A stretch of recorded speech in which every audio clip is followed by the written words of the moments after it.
Think about the environment where you live. If you're if you're in a rural country, do you have a problem with crime?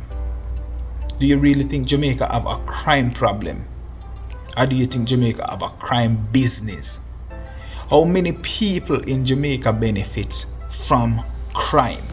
If you are a police officer in Jamaica, if crime should end today, how would that impact your standard of living? Welcome again to Ride the Narrative, where it's okay to be curious. Like, share, and subscribe. Hit that notification bell for future video uploads and drop a comment. Are you satisfied? Are you contented? Are you pleased with how things are going in your life? I want to talk about the Jamaican government. I'm going to continue to lend my voice to the discontent that's happening in Jamaica. We've seen a lot of things in the country that makes it really difficult for a lot of people, and some of us, even in the chaos, we find a way to become contented, to be satisfied with what we have. I remember when I was a kid, when I was a little boy, my father gave me my breakfast, right? It tasted so good. It was such a good meal that I just wanted more. I had enough. I had enough for sure, but I just wanted more because it tastes so good. I remember it was fried dumpling and maybe ackee. I can't remember exactly what the protein was, but my father gave me my breakfast, which was enough for me at the time. Maybe I was maybe about 4 years old.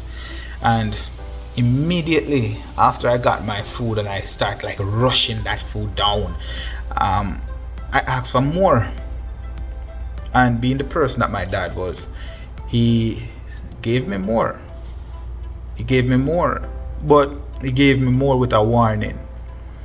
He said, if you eat all of that food that I just give you, the second amount, I'm gonna give you a spanking. And if you do not eat all of that food that I gave you, I'm gonna give you a spanking. And being the rational boy that I was, I realized that I was in a trap.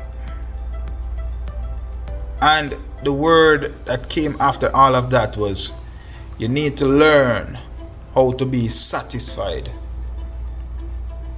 Big word. Satisfied. All it means is you need to learn how to be content with what you have, or be pleased with what you have. It doesn't need to be a lot. It doesn't need to be too much or too little. You just need to be content with what you have. I'm saying this to say that Jamaican government is not content with what they have. We have a beautiful country that attracts the world, and we have potential coming out of Jamaica. We are getting results from that little country.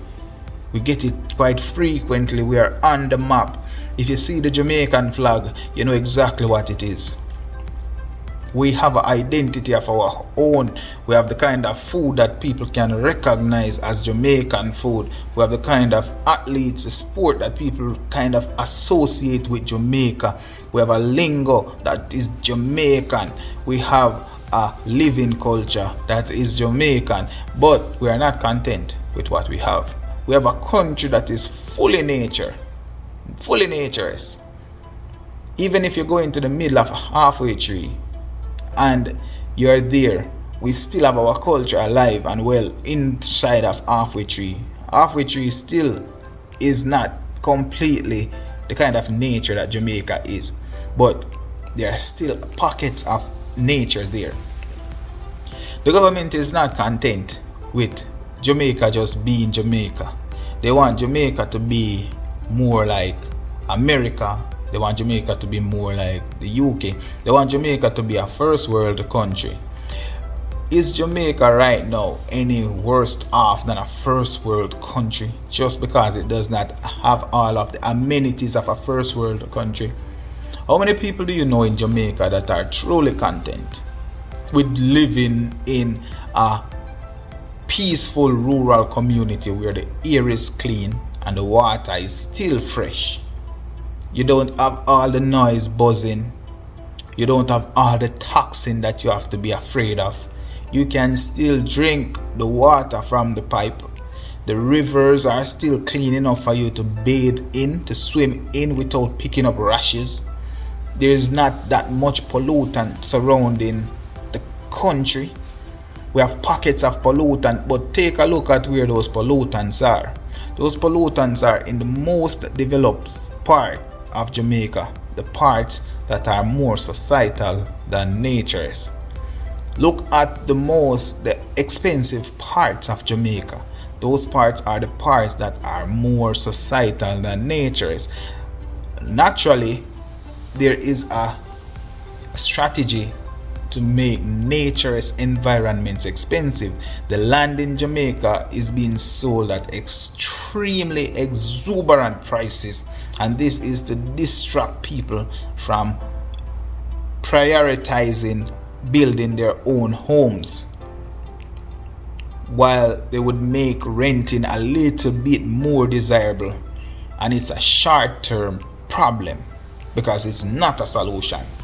Renting is a short-term problem, and for some people it's actually a long-term problem. It's never going to be a solution. No, Jamaica is a big enough island with only about 30% of the island being utilized for housing, and it's fine.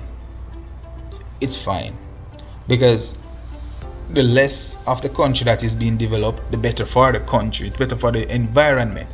The government right now, they are looking into building up more nuclear infrastructure in Jamaica. What does this suggest for the country?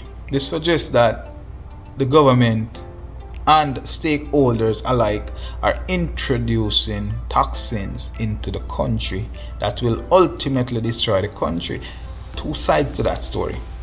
The country, for it to become a functioning society, you'll need more power. JPS as it stands is not enough to supply the power that the country needs. So introducing nuclear power into the country would bring power prices down, but it will bring the poison up. You look at the places where the water is polluted. Those places, you have a lot of hotels, there's a lot of infrastructure that was added to the country, to the land. Just look at how society really impacts nature. Jamaica have a conflict with society, and the people who live in Jamaica have a conflict with those people who have an invested interest in developing a society. And this is so natural to the people. It's not even something that is taught to the people. The people just have a rebellious energy to society overall. Why? Because society is not natural, it's artificial, it's man-made. As a result, the new society that is being introduced into the country will need the intelligence of artificial intelligence. It will need artificial intelligence for it to function as a true society, because the people of Jamaica will not be able to function as well as they would like in that kind of society. It just doesn't work for everybody.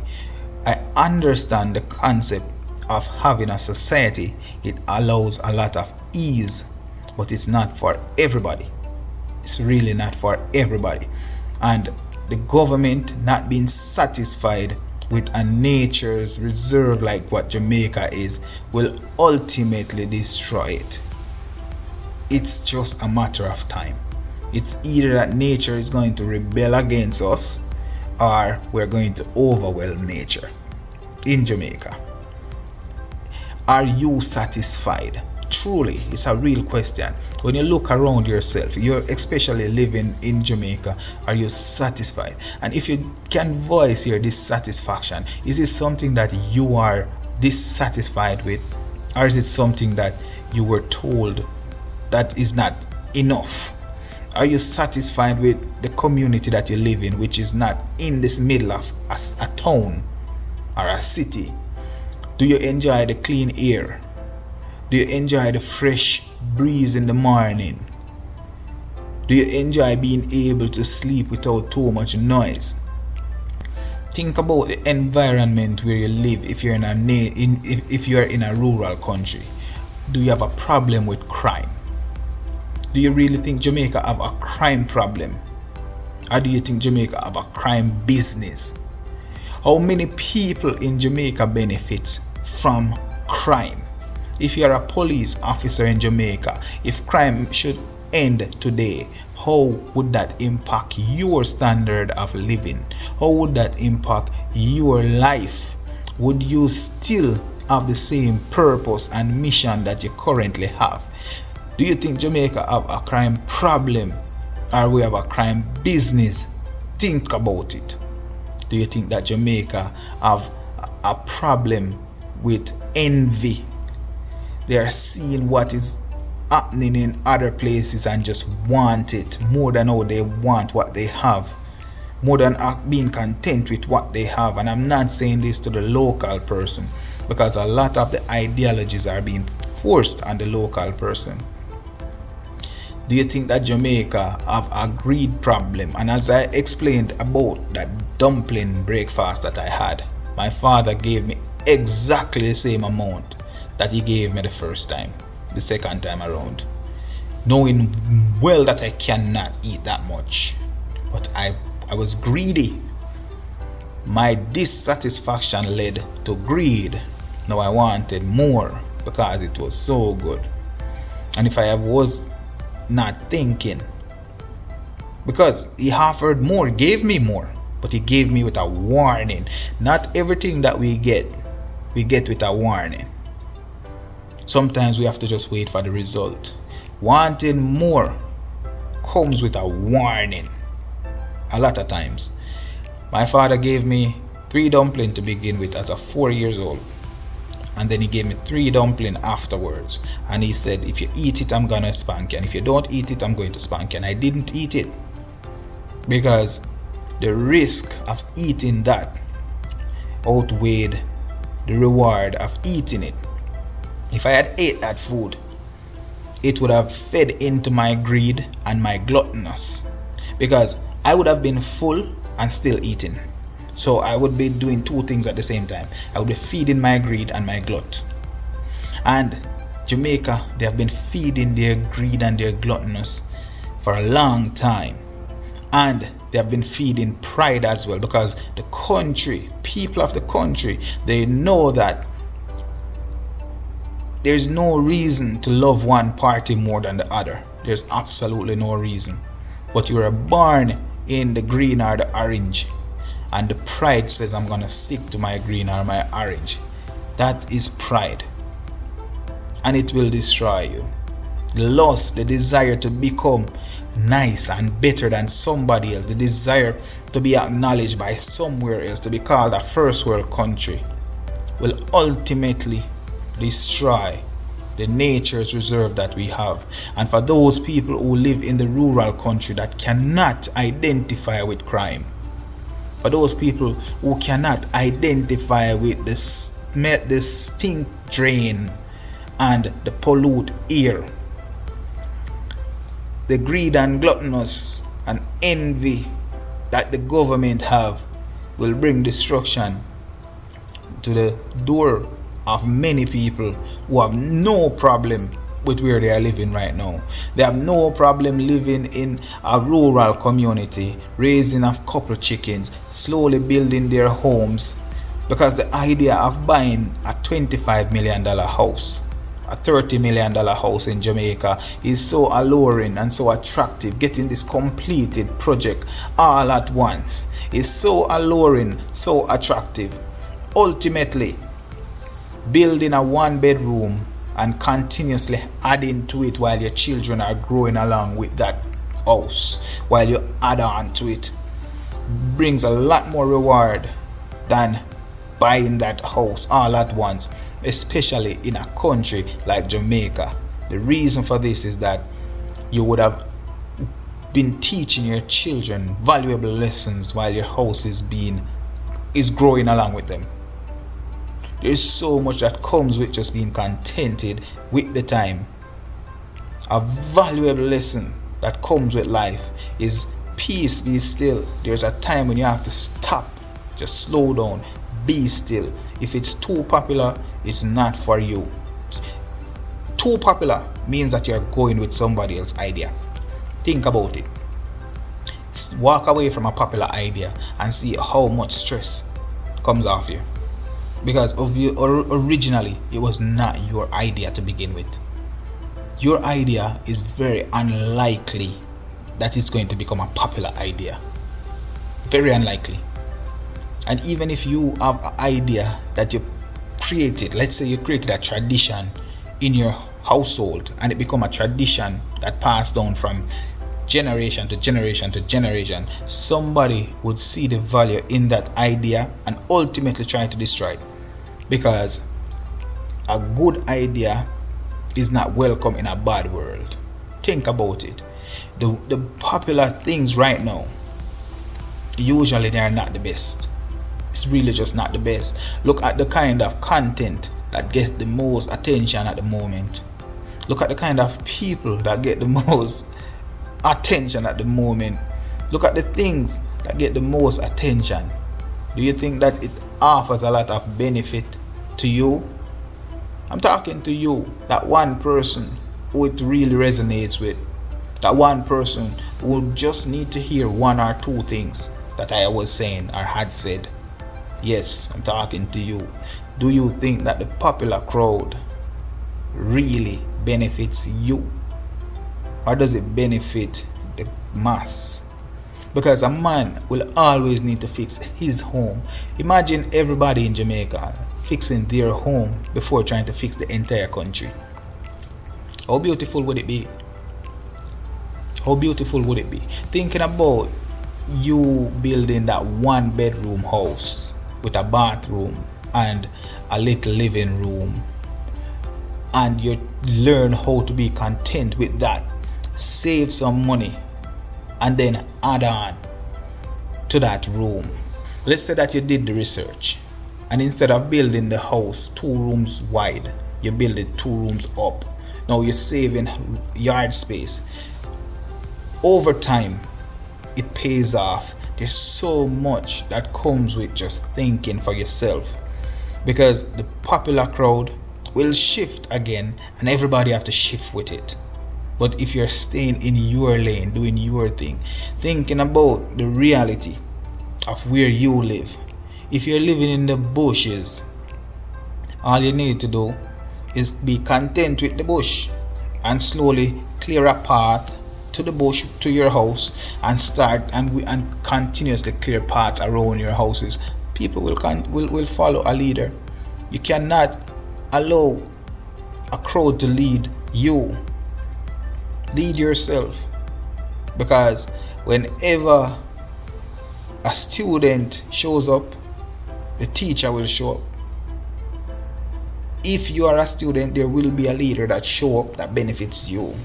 But if there's a crowd of people, the leader ultimately will become self-serving. And that's what we're seeing in Jamaica right now. We're seeing politicians who are not content. They are not content with what they have. They're not content with even serving the people. Because if you're a father, you did not, I can guarantee you that there have never been a single father in the history of the world who chose their children, and there have never been a mother who chose the children that they want to have. You are just given a responsibility, and you should honor and respect that responsibility. I'll leave this one right here and let me know if anything in this resonated with you. Are you contented with your home? Do you have crime in your little community? The big community where the crimes are, we know that it's there. The government of people earning a living sitting outside of your community. People are sitting outside of your community earning a living. People are sitting on the street collecting from you in the name of crime. Is crime really a problem, or is it a business in Jamaica? Rewrite the narrative. Like, share and subscribe.